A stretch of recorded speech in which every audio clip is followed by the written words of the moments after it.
हम बात करेंगे बच्चों यहाँ पर मैकेनिज्म ऑफ ब्रीथिंग।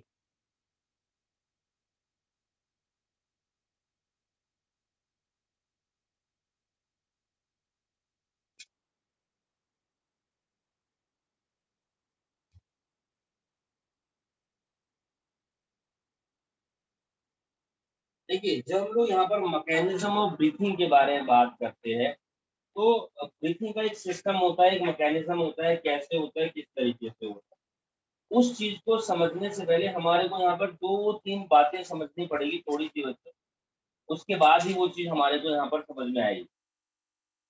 तो हम लोग इसको समझने के लिए यहाँ पर देखते हैं सबसे पहले एक्सचेंज ऑफ गैसेस।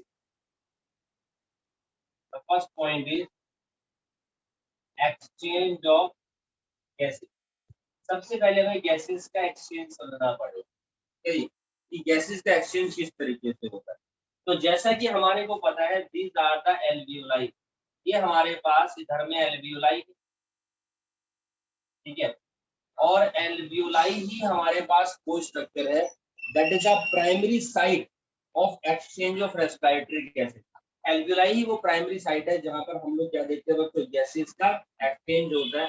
और ये जो गैसेस का एक्सचेंज है, एक तो यहाँ पर होता है सबसे पहले एल्वियोलाई में, ठीक है जी। दूसरा हम लोग क्या देखते हैं, it also takes place between blood and tissue. Then blood and tissue के बीच में भी हमारे पास यहाँ पर गैसेस का एक्सचेंज होता है जब आगे ट्रांसपोर्ट हो जाता है। अब ये जो एक्सचेंज हो रहा है गैसेस का, किसका होता है बेसिक, ये काम होता है O2 का और CO2, ठीक है जी। O2 और CO2 का, इन गैसेस के एक्सचेंज के बारे में बात करते हैं। अब ये जो O2 और CO2 का जो एक्सचेंज हो रहा है, ये किस तरीके से होता है, तो हम देखते हैं जो O2 और CO2 का जो एक्सचेंज होता है, it takes place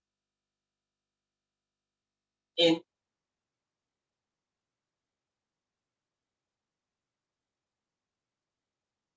that due to pressure gradient. जो होता है बच्चों, प्रेशर ग्रेडियंट के कारण, एक तो सबसे पहले and bye simple diffusion method. एक तो प्रेशर ग्रेडियंट के कारण ये गैसेस का एक्सचेंज होता है, दूसरा सिंपल डिफ्यूजन के कारण। यहाँ पर हम लोग देखते हैं, इसको थोड़ा सा सिंपल करते हैं, यानी कि दो बातें हैं। एक तो there is a difference in solubility, मतलब प्रेशर ग्रेडियंट, ठीक। और दूसरा यहाँ पर सिंपल डिफ्यूजन, मतलब कि बाय कंसंट्रेशन ग्रेडियंट। ये तो मतलब है इस बात का, ठीक। एक तरफ मॉलिक्यूल्स की कंसंट्रेशन ज्यादा है, गैसेस की कंसंट्रेशन ज्यादा है, दूसरी तरफ तो फ्रॉम हायर टू लोअर, यानी कि सिंपल डिफ्यूजन हो गया। प्रेशर ग्रेडियंट मतलब कि यहाँ पर देखिए, हम लोग देखते हैं प्रेशर ग्रेडियंट से क्या होता है कि जैसे एयर है, air is a mixture of gases. अब इस एयर के अंदर हम लोग क्या देखते हैं कि सारी गैसेस जो है वो अपने इक्वल वेटेज पे तो नहीं है, कोई गैस ज्यादा है, कोई गैस कम है, ठीक। तो जो गैस ज्यादा अमाउंट में है, यानी कि प्रेशर ग्रेडियंट एक तरफ कम है, एक तरफ ज्यादा, तो हमेशा ज्यादा से कम की तरफ ही होती है। अब ये जो प्रेशर है जिसके बारे में हम लोग बात कर रहे हैं, this pressure is contributed bye an individual gas. कोई भी जो गैस का मिक्सचर है उसके अंदर इंडिविजुअल गैस की कंट्रीब्यूशन के कारण ही प्रेशर ग्रेडियंट बनता है, जिसको हम लोग यहाँ पर बोलते हैं बच्चों partial pressure. This is called the partial pressure, जिसको समझना बहुत जरूरी है। ये मेरे पास कंटेनर है और इसके अंदर मैं देखता हूँ कि ये जो रेड कलर, ये O2 है, O2 है, O2 O2 है। 1 2 3 4 5 6 7 8 मॉलिक्यूल मेरे पास ऑक्सीजन के हैं। और दूसरी तरफ मैं देखता हूँ कि यहाँ पर CO2 के 1 2 3 4 5 ही मॉलिक्यूल। तो देखो, गैसेस तो दोनों अवेलेबल है यहाँ पर, इसके अंदर ऑक्सीजन भी है, कार्बन डाइऑक्साइड भी है, लेकिन ऑक्सीजन ज्यादा है, तो यानी कि there is a partial pressure of O2, ठीक है जी। This is called the partial pressure of O2, यानी कि इंडिविजुअल गैस जो होती है, जो ज्यादा होगी वही पार्शियल प्रेशर क्रिएट कर सकती है।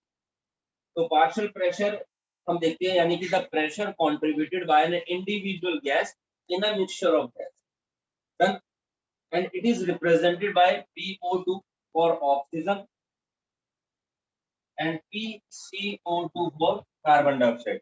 तो कहीं पर कार्बन डाइऑक्साइड का पार्शियल प्रेशर ज्यादा और कहीं पर हम देखते हैं कि ऑक्सीजन का पार्शियल प्रेशर ज्यादा है, और इसी बेसिस पे यहाँ पर हम लोग क्या देखते हैं, इनका डिफ्यूजन होता है। ठीक है, इनका क्या होता है बच्चों, डिफ्यूजन होता है।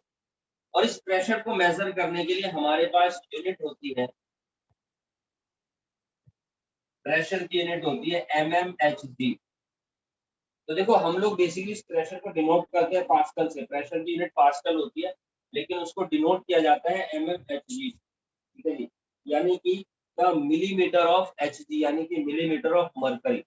तो पार्शियल प्रेशर या प्रेशर का जब भी हम जिक्र करते हैं तो मरकरी के रिस्पेक्ट में करते हैं।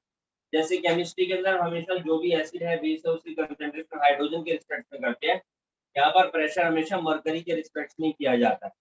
ठीक, चलिए, तो mmHg the millimetre of mercury, 1 mm of mercury is approximately, अगर मैं बोलता हूँ कि 1 mmHg है तो बराबर होती है 1/764। जी, ये स्टैंडर्ड एटमॉस्फेरिक प्रेशर होता है बेसिकली, 1/760 मतलब कि 1 टोर कहलाता है।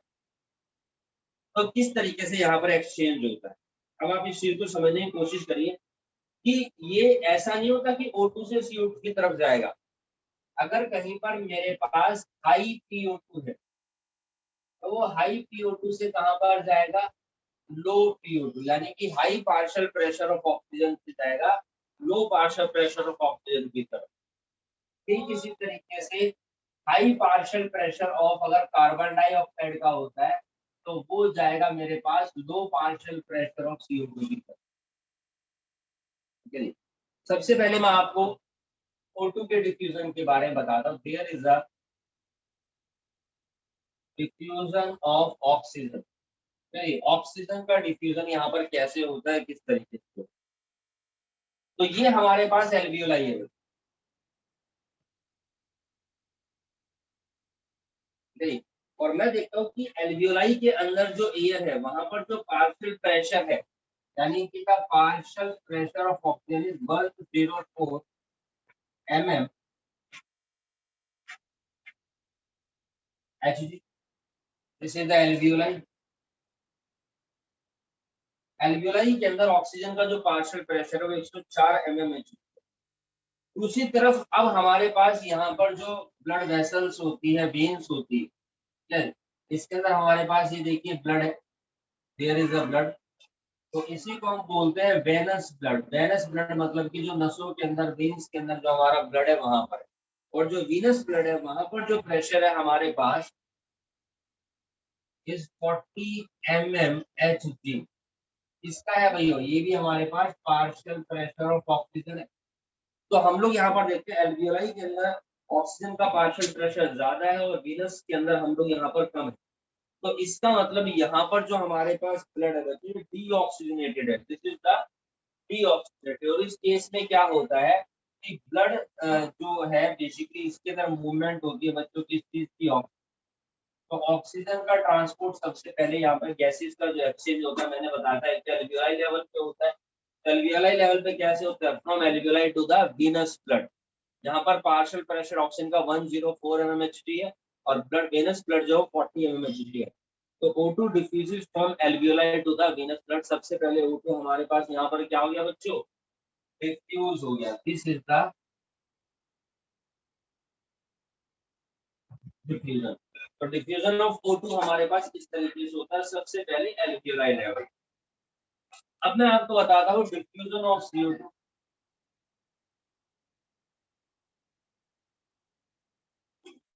कार्बन डाइऑक्साइड का जो डिफ्यूजन होता है वो कैसे होता है और बच्चों किस तरीके से होता है।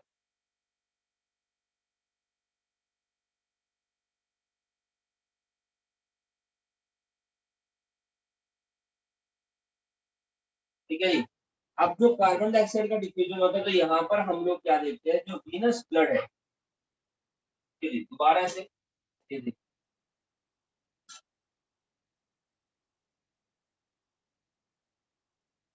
This is the venous blood. और यहाँ पर हम देखते हैं CO2 का जो पार्शियल प्रेशर है 45 mm। PCO2 is the 45 mmHg हमारे पास है। और एल्वियोलाई के अंदर जो कार्बन डाइऑक्साइड का पार्शियल प्रेशर है वो है 40 mmHg। ये जो बात चल रही है हमारे पास किसकी चल रही है भैया? कार्बन डाइऑक्साइड की चल रही है। ये भी हमारे पास कार्बन डाइऑक्साइड। तो एल्वियोलाई के अंदर हम लोग क्या देखते हैं? Partial pressure of carbon dioxide कम है, तो अब जो है O2 डिफ्यूज होगा एल्वियोलाई से कहां पर बच्चों? आपका CO2 diffuse from sorry venous blood to alveoli. अब इस बार CO2 वीनस ब्लड से आपका एल्वियोलाई के अंदर जाता है, वीनस ब्लड टू एल्वियोलाई। तो इस तरीके से हमारे पास O2 का और CO2 का सबसे पहले डिफ्यूजन होता है। सबसे पहले जो डिफ्यूजन होता है वो एल्वियोलाई लेवल पर होता है, और ये सारा काम किसके थ्रू हो रहा है? ये सब पार्शियल प्रेशर के थ्रू ही हो रहा है, समझे? ये हमारा पार्शियल प्रेशर है।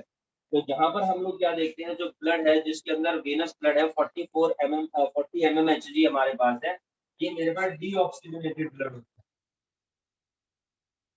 है। It is the deoxygenated blood. तो इससे पता चलता है alveoli is the primary site for exchange of gases. Air exchange occur between alveoli air and deoxygenated blood through the respiratory membrane. और ये जो रेस्पिरेटरी मेम्ब्रेन होती है हमारे पास, इसके बारे में बात करेंगे। इसके अंदर भी 3 लेयर्स होती है बच्चों। एक एल्वियोलाई की एपिथेलियम होती है, एक बेसमेंट मेम्ब्रेन होती है और कैपिलरी एंडोथेलियम होती है। ठीक है जी।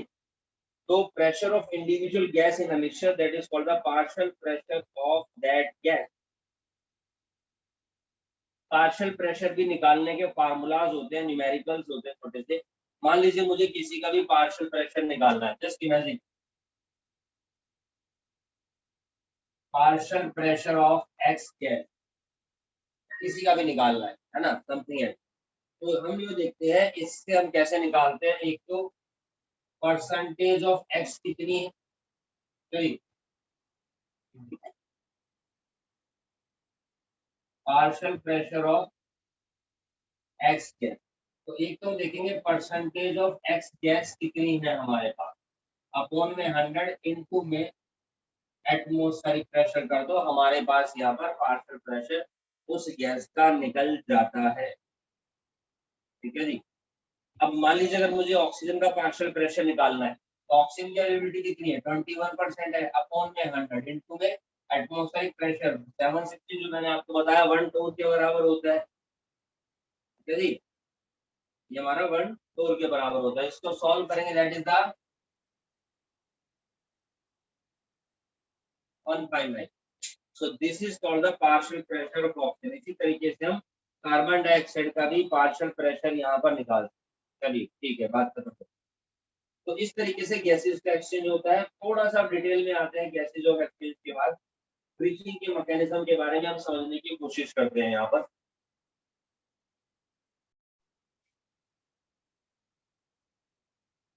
अब हम लोग यहाँ पर बात करते हैं मैकेनिज्म रेस्पिरेशन। देखो इसके अंदर दो चीजें हुई। सबसे पहली चीज, it involve contraction relaxation of the muscle. यहाँ पर हम लोग क्या देखते हैं, there is the contraction and relaxation of muscle. हमारी जो मसल्स होती है बच्चों चेस्ट कैविटी की, ठीक है जी, चेस्ट कैविटी की जो मसल्स होती है उनके अंदर कॉन्ट्रैक्शन रिलैक्सेशन होता है, जिसको हम बोलते हैं रेस्पिरेटरी मूवमेंट। तो फोर्सफुल करो, नॉर्मल भी होती है। तो हमारी यहाँ पर रेस्पिरेटरी मूवमेंट करना। अब ये जो रेस्पिरेशन साइकिल होती है इसको कंप्लीट होने में लगभग लगभग 5 सेकंड लगते हैं। One respiration cycle take 5 second. ये देखिए, चलिए, सांस लेना और सांस छोड़ना। अब इसमें दो, देखो कैसे साइकिल, मतलब कि सबसे पहले होता होगा इंस्पायरेशन और देन होगा एक्सपायरेशन, यानी इनहेल और एक्सेल। तो इंस्पायरेशन होने में हम लोग यहाँ पर देखते हैं there are 2 seconds for inspiration और 2 से 3 सेकंड हमारे पास यहाँ पर एक्सपायरेशन में लगते हैं, यानी कि लगभग लगभग 5 सेकंड हमारे पास लग जाती है एक्सहेलेशन। ठीक है, इसको एक्सहेलेशन बोलते हैं। एक्सपायर करते हैं आप, तो एक्सहेलेशन। तो ब्रीथिंग हमारे पास दो फेज में कंप्लीट होती है, एक तो इनहेल और एक्सहेल, तभी वो साइकिल मानी जाएगी, ऑब्वियस सी बात। तो दो स्टेप्स में कंप्लीट होती है। तो सबसे पहले बात करते हैं हम लोग यहाँ पर इनहेलेशन के बाद। जब हम इनहेलेशन करते हैं तो ये एक तरीके की active process, it is an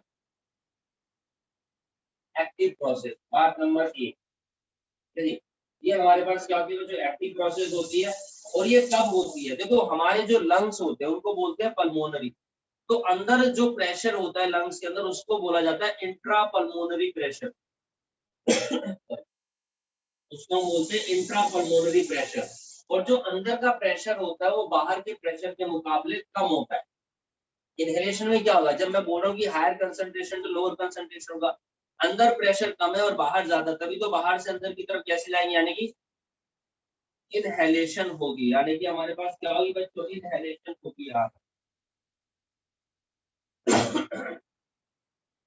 चलिए, मैं आपको यहाँ पर लंग्स का डायग्राम बना करके दिखा देता हूँ।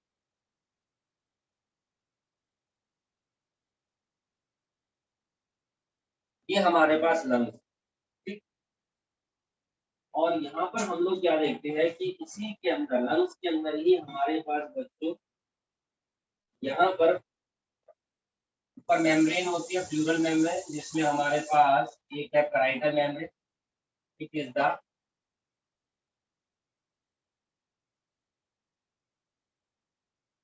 पैराइटल मेम्ब्रेन, ठीक है जी।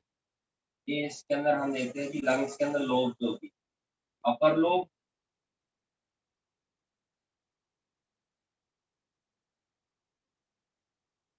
मिडिल लोब एंड लोअर, कोई दिक्कत नहीं। अब ये जो पैराइटल मेम्ब्रेन होती है बच्चों, इसी के ऊपर हम लोग क्या देखते हैं, पैराइटल मेम्ब्रेन बेसिकली अटैच होती है रिब केज। और ये हमारे पास लंग्स है और मैं देखता हूँ कि इसी के ऊपर ये रिब्स होती है। तो बेसिकली यहाँ से देखिए, दीज आर द अटैचमेंट। यहाँ पर हमारे पास अटैचमेंट होता है, ये देखिए, there is an attachment of parietal membrane with the rib cage. This is the attachment of parietal membrane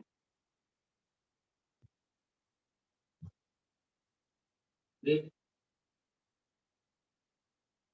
rib cage। तो रिब केज के साथ पैराइटल मेम्ब्रेन का यहाँ पर हमारे पास क्या है बच्चों, इधर में अटैचमेंट। अब मैंने बोला कि यहाँ पर हमारे पास हम देखेंगे कि जो एटमॉस्फेरिक प्रेशर है वो ज्यादा है, ठीक है जी। और यहाँ पर हम लोग क्या देखते हैं, there is a intra pulmonary pressure, वो लो है। बहुत सिंपल सी बात है, ये मेरे पास ज्यादा और ये मेरे पास कम है। ऐसा होगा तभी तो पॉसिबल है क्या कि ऑक्सीजन या एयर बेसिकली बाहर से कहां पर अंदर मारेगी, लैंड के अंदर। This is the air. तो एयर हमारे पास बाहर से अंदर की तरफ आएगी, क्योंकि मैंने आपको बताया ये डिपेंड करता है किस चीज के ऊपर, प्रेशर के ऊपर। जो हम कहते हैं कि inhalation occur when intra pulmonary pressure is less than the atmospheric pressure, so there is a negative pressure in the lungs. और इसी को हम लोग यहाँ पर क्या बोल रहे हैं कि negative pressure in the lung. ये हमारे पास लंग्स के अंदर बच्चों नेगेटिव प्रेशर, ठीक। चलो, अब यहाँ पर हम लोग क्या देखते हैं कि हमारे पास मसल्स होती है, तो मसल्स के दो पेयर्स है, basically we have two pairs of muscle. और जो टू पेयर होती है मसल्स की इन्वॉल्व होती है इसके अंदर।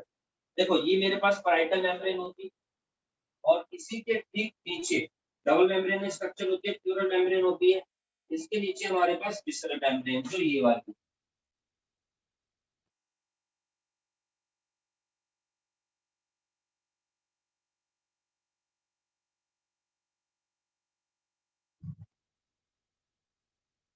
लंग्स के डायग्राम में मैंने बताया था। और यही हमारे पास पूरा मेम्ब्रेन कराते हैं, दोनों के बीच में फ्लूइड भरा होता है, दोनों के बीच में ब्लैंक स्पेस है, प्लूरल कैविटी, जिसके अंदर हम देखते हैं प्लूरल फ्लूइड भरा हुआ है। ठीक। एंड यहीं पर हम लोग क्या देखते हैं, देयर इज अ डायफ्राम, यहाँ पर हमारे पास बच्चों डायफ्राम,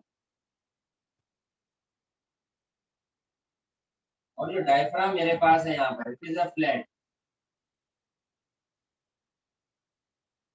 ये फ्लैट डायफ्राम है अभी बिल्कुल। ठीक है। अब यहाँ पर हम लोग क्या देखते हैं, basically two pairs of muscles are involve in inhalation. चलिए,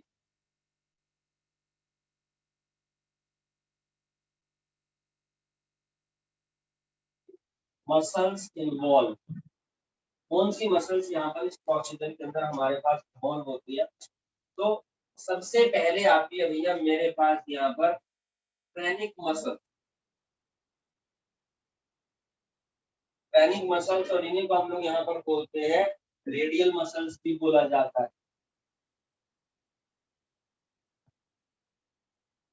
there is a phrenic muscles या रेडियल मसल्स, जो बेसिकली इस प्रोसेस के अंदर हमारे पास इन्वॉल्व होती है।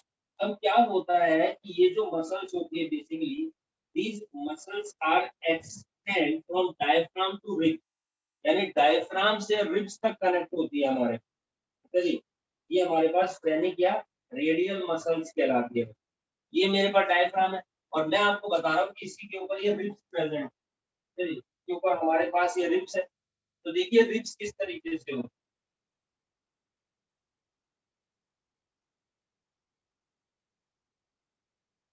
These are the ribs.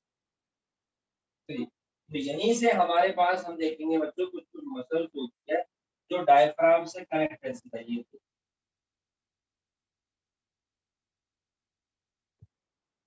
और यही मसल्स मेरे पास क्या कहलाती है, फ्रेनिक मसल्स है, रेडियल मसल।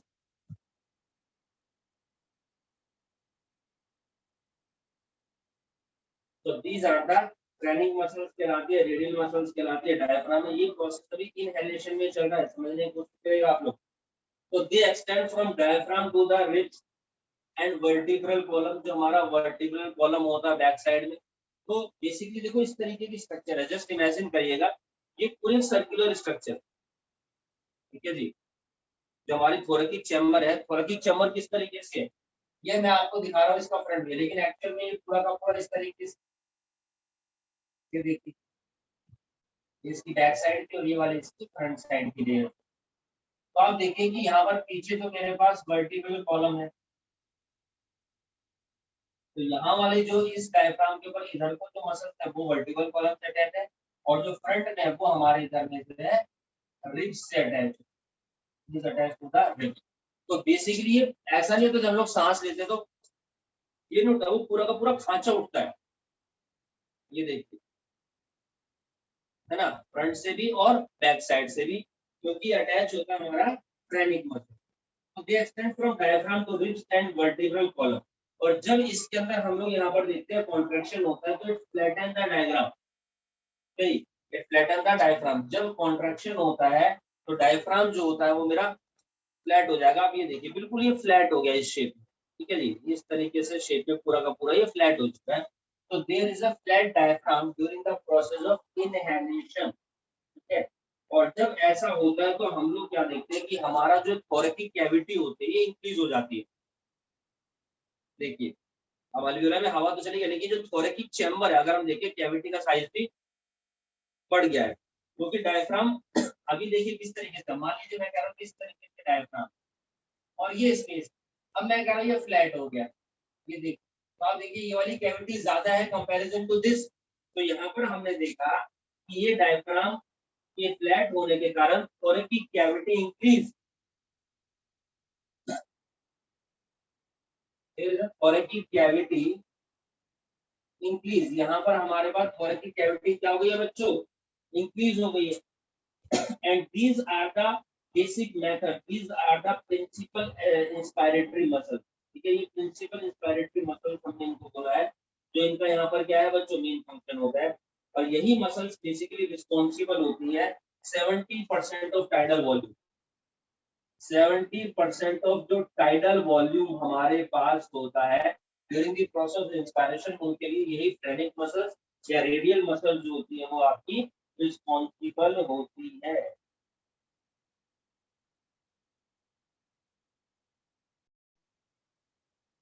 यहाँ पर हमने क्या देखा है कि इस केस में there is a contraction of diaphragm. यहाँ पर हमारे पास डायफ्राम का कॉन्ट्रैक्शन हुआ है जी। और ये होता कैसे है? By due to the contraction of, समझिएगा इस चीज को, external intercostal muscle. There are some external intercostal muscle. तो एक्सटर्नल इंटरकोस्टल मसल्स होती है, उनका कॉन्ट्रैक्शन होता है, जिसके कारण ही हमारे पास यहाँ पर इंस्पायरेशन हो रहा है। और ये एक तरीके की एक्टिव प्रोसेस होती है। अब ये कौन सी मसल्स होती है? देखो हमारे पास दो तरीके से मसल्स होती है, एक होती है इंटरकोस्टल मसल्स और एक होती है एक्सटर्नल कोस्टल। ये मेरे पास रिब्स है, क्या बराबर, these are the ribs।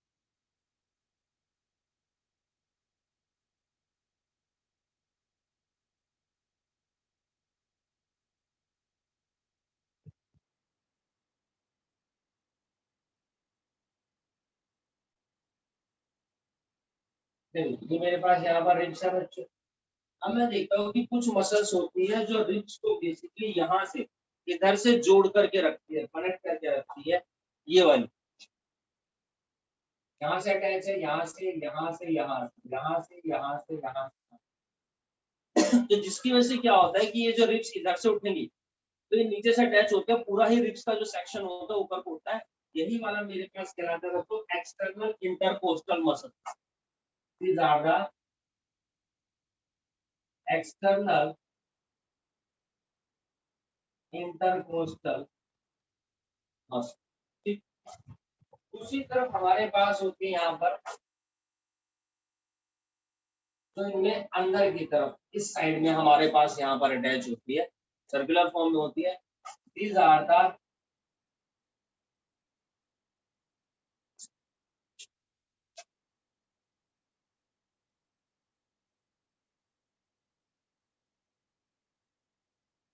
Internal intercostal muscle. ठीक है जी।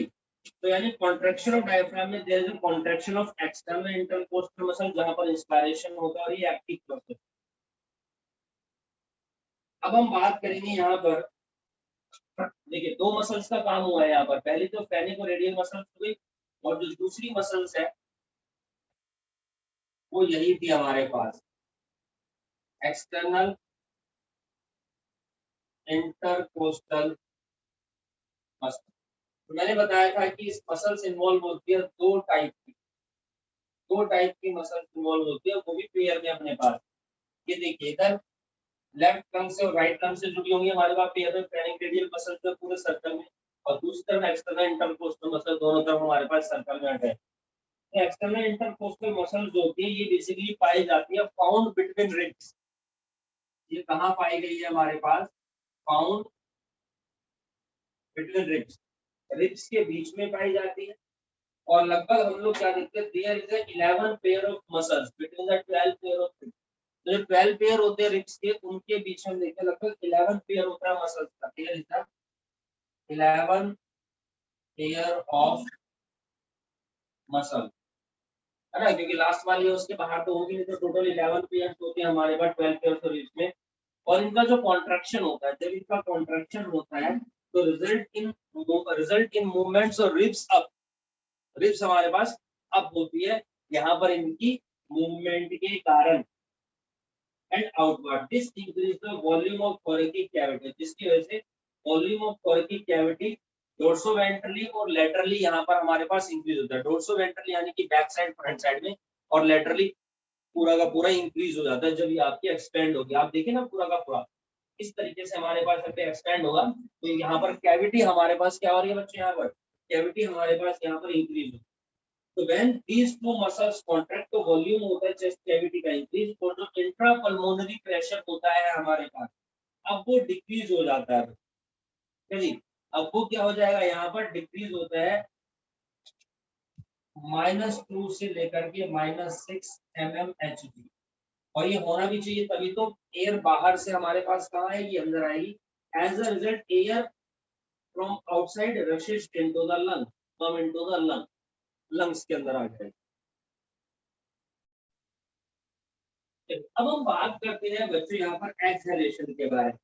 तो मैं आपको बता दूं कि एक्सहेलेशन के अंदर अभी अभी मैंने बताया आपको लगभग 3 सेकंड लगते हैं, और ये वाली प्रोसेस हमारे पास एक पैसिव प्रोसेस है, ठीक है जी। और ये कब होती है, जब इंट्रा पल्मोनरी प्रेशर मेरे पास हाई होता है कंपैरिजन टू एटमॉस्फेरिक प्रेशर, यानी कि इस केस में क्या है, जो मेरा इंट्रा पल्मोनरी प्रेशर है, इंट्रा पल्मोनरी प्रेशर हमारे पास यहाँ पर ज्यादा होता है comparison to atmospheric pressure, atmospheric pressure के मुकाबले ऐसी प्रोसेस होती है। अब इसमें क्या होता है कि जो मेरे पास पैनिक मसल्स होती है, या जो मेरे पास एक्सटर्नल इंटरकोस्टल मसल्स होती है, एक तो ये हो गई, और पैनिक मसल्स होती है ये भी, दीज आर द पैनिक, ठीक है जी। तो जो फ्रेनिक मसल्स होती है और हमारे पास एक्सटर्नल इंटरकोस्टल मसल्स होती है, दे रिलैक्स।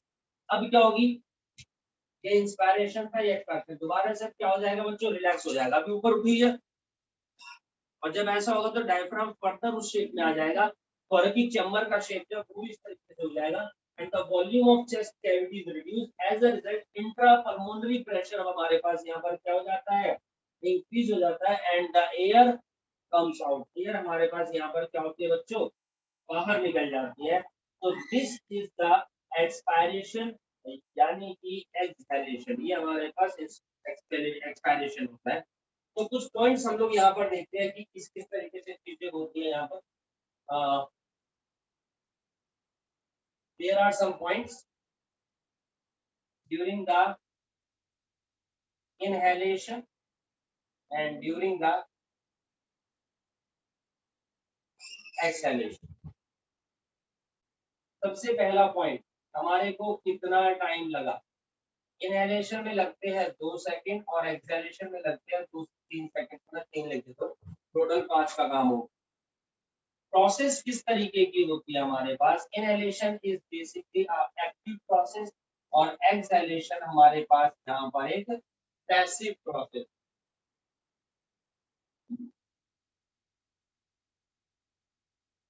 डायफ्राम इनहेलेशन के अंदर हमारे पास कॉन्ट्रैक्ट होता है, और एक्सहेलेशन में हम लोग क्या देखते हैं बच्चों, ये रिलैक्स स्टेट में हो। थोरैकिक वॉल्यूम, थोरैकिक वॉल्यूम इनहेलेशन में इंक्रीज होता है, और एक्सहेलेशन के अंदर हम लोग क्या देखते हैं, ये हमारा फर्दर डिक्रीज होता है।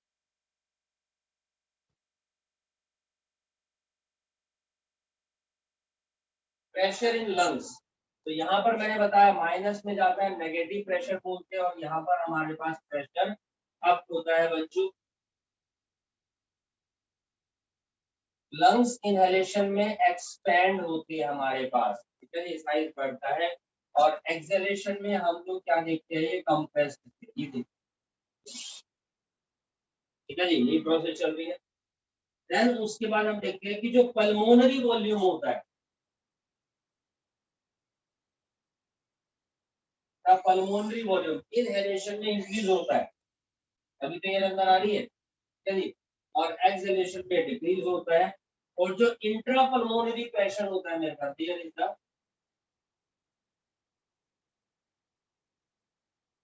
इंट्रा पल्मोनरी प्रेशर, तो वो हम लोग क्या देखते हैं, कैसा होता है बच्चों, वो लेस देन एटमॉस्फेरिक प्रेशर होता है, और यहाँ पर हम क्या देखते हैं, greater than atmospheric pressure.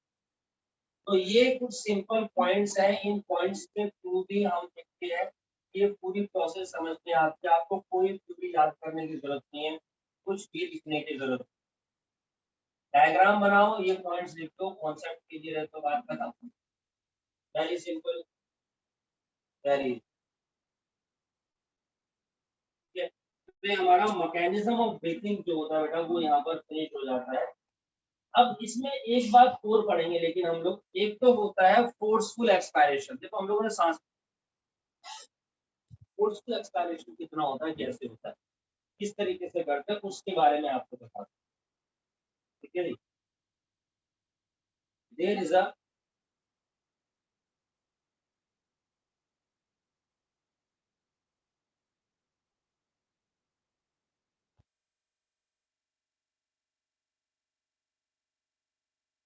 Forceful expiration.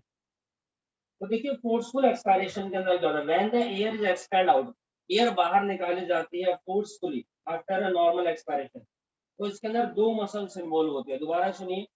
When the air is expelled out forcefully then two muscles are involve. जब हम देखते हैं हवा बाहर की तरफ को फेंकते हैं जानबूझकर, तो इसमें एक तो आके मेरे पास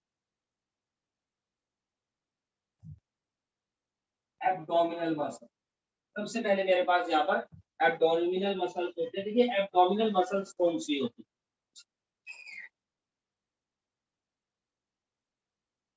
ये मेरे पास लंग्स है, ये डायफ्राम है, यहाँ पर ये स्टमक होता है, ये पैनक्रियास है, और यहाँ पर हमारे पास ये लीवर होता है। ठीक है? इस तरीके से पूरा पूरा सिस्टम होता है।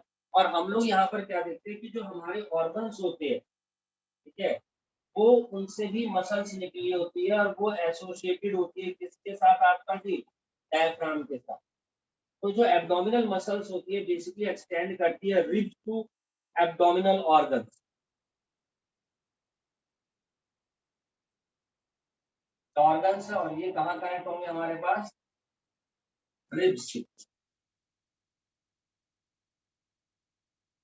नीचे की तरफ। तो ये भी कनेक्ट होते हैं basically. And contraction of these muscles, जब इन मसल्स का कॉन्ट्रैक्शन होता है तो pulls the abdominal organ upward. ये देखिए, तो जो ऑर्गन्स होते हैं वो भी ऊपर को, आप देखिए आपका पेट अगर मोटा है, सांस लेंगे देखिए पेट अंदर हो जाता है बेसिकली, क्यों होता है, क्योंकि वो ऑर्गन स्ट्रेच हो रहे हैं, वो ऊपर की तरफ को खींच रहे हैं due to the help of abdominal muscle. ठीक है जी। तो this makes the diaphragm more concave, जिसकी वजह से हम लोग क्या देखते हैं कि जो हमारा डायफ्राम होता है वो और ज्यादा कॉन्केव हो जाता है, देखिए और ज्यादा कॉन्केव हो जाएगा